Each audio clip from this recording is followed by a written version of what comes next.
avec ses serviettes yi mu tegoon derrière les buts. Diri Yehvan Diouf, lui c'est un héros. C'est quelqu'un à féliciter. Absolument. Il s'est sacrifié pour l'équipe du Sénégal. Il a pris des risques.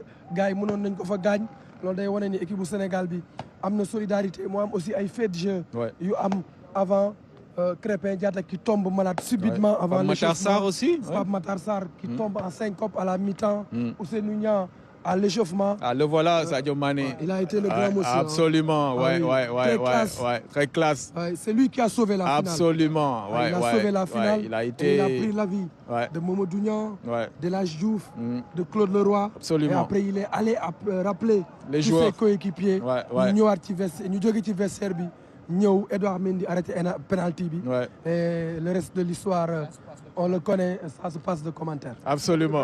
ñu bàyyi la nga dem dallu ndax xam naa ni coono bi bëri na. waaw ñu bàyyi la nga dem dallu vraiment merci beaucoup. Ibrahima qui était chez lui parce qu'il connaît bien le Maroc. Et puis pour la petite histoire, la finale s'est jouée à quelques encablures de ma cité universitaire, là où j'ai passé 4 ans de ma vie à l'occasion de mes études supérieures au Maroc. C'était un retour aux sources.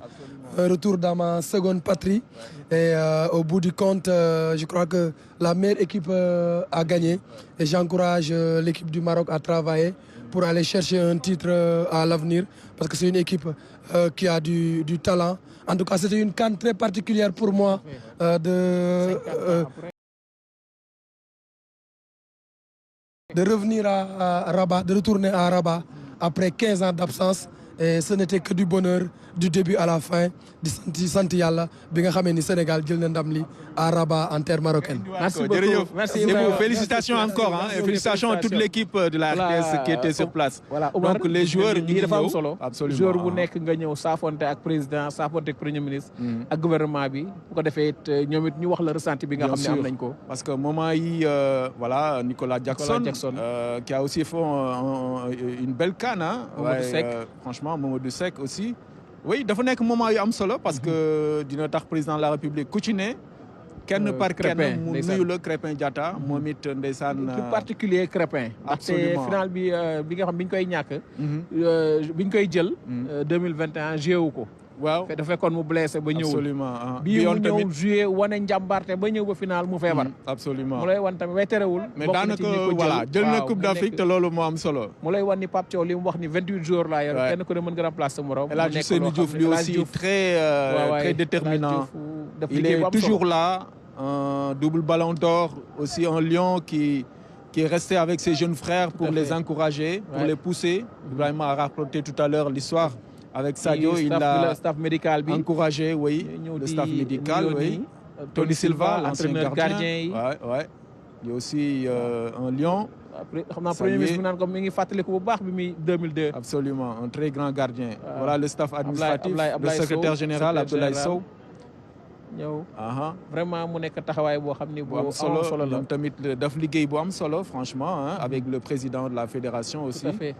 Abdoulaye Fall qui est aussi à sa première participation. Babacar Ndiaye président Ligue football professionnel. Absolument nekk lu am solo ñoom tamit staff bu am solo la dafa naa seen liggéey aussi war nañ ko rafetlu. Parce que ñoom daanaka c'est notre confrère là. Bakary Cissé c'est le président de la commission. mooy président communication mooy président tamit ligue.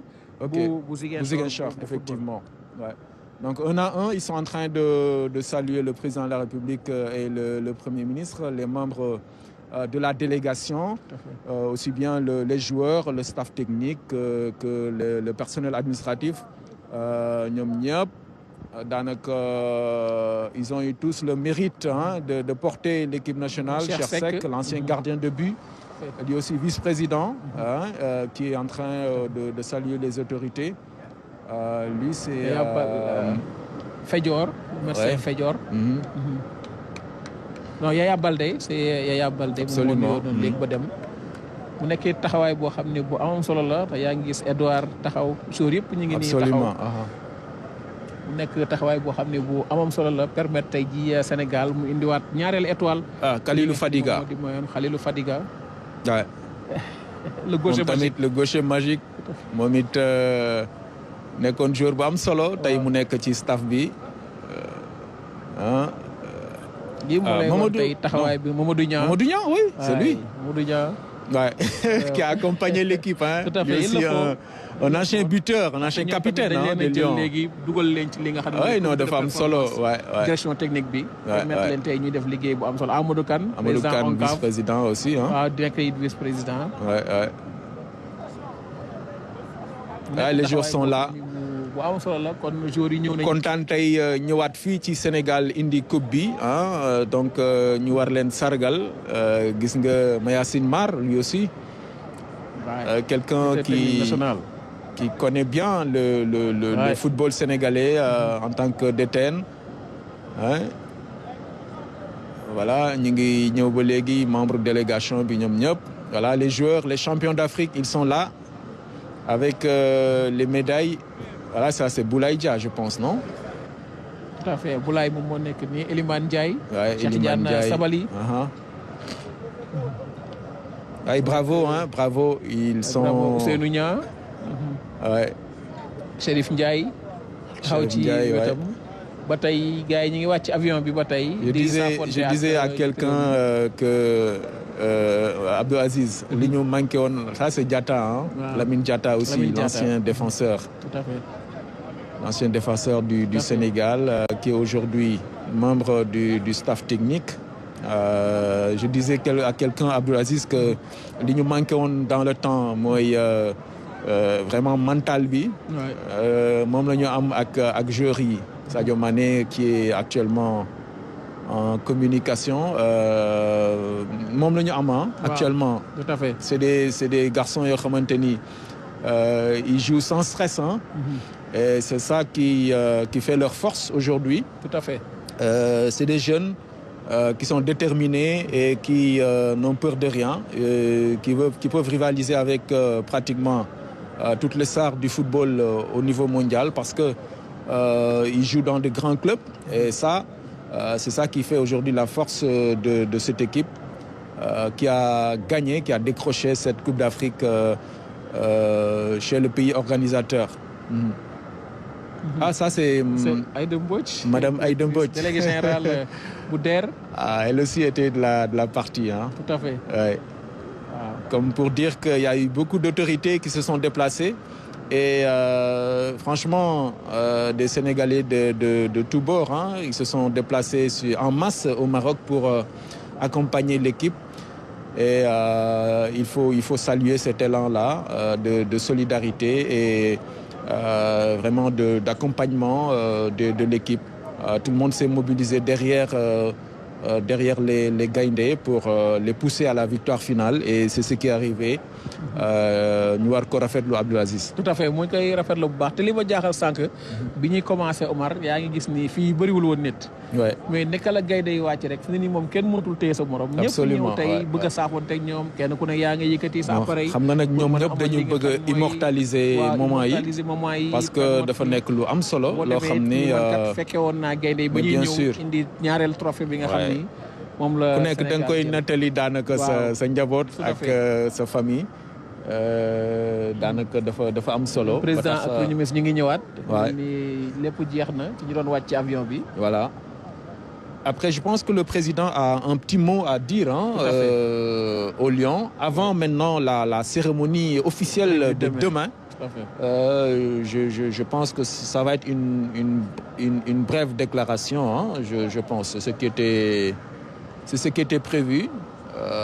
Dans un premier temps, une première déclaration et après peut-être les retrouver demain à l'occasion de cette cérémonie solennelle devant le peuple sénégalais et toutes les forces vives de la nation pour sargal leen daanaka wax leen mbégte bi askan wi am réew Sénégal am ngir rek wax leen li ñu def voilà. Je pense qu'ils vont immortaliser ces moments-là. Voilà, une photo et puis voilà. Après, ils vont se reposer après. Hein, et puis voilà, le président va parler. Une première déclaration du chef de l'État avant la cérémonie de demain devant les grilles du palais de la République. On écoute le président de la République. prononcer quelques mots ici à l'aéroport international Blaise Diagne.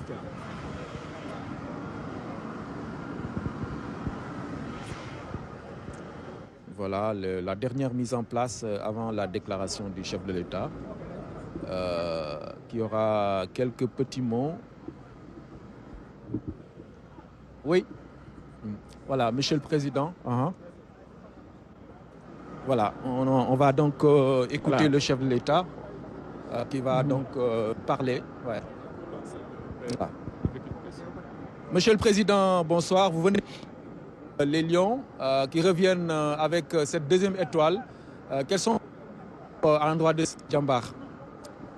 Merci beaucoup. Je crois que le premier mot qui correspond au sentiment le mieux partagé par toutes les Sénégalaises et les Sénégalais, c'est fierté. Ils nous ont rendus fiers en tenant la promesse qu'ils nous avaient faite en quittant Dakar. Quand je leur ai remis le drapeau, ils se sont engagés à ramener cette coupe. Et durant toute la compétition, en les regardant jouer, nous avons senti qu'ils avaient cette mission en tête et qu'ils avaient à cœur de ramener cette coupe et de rendre le peuple sénégalais fier. Ils l'ont fait en étant héroïques. Ils l'ont fait en produisant du beau jeu. Ils l'ont fait en étant très fair play. Ils l'ont fait en étant exemplaires sur le terrain et en dehors du terrain. Nous ne pouvons que être fiers d'eux. Ils s'imaginent certainement qu'ils nous ont fait passer par toutes les émotions.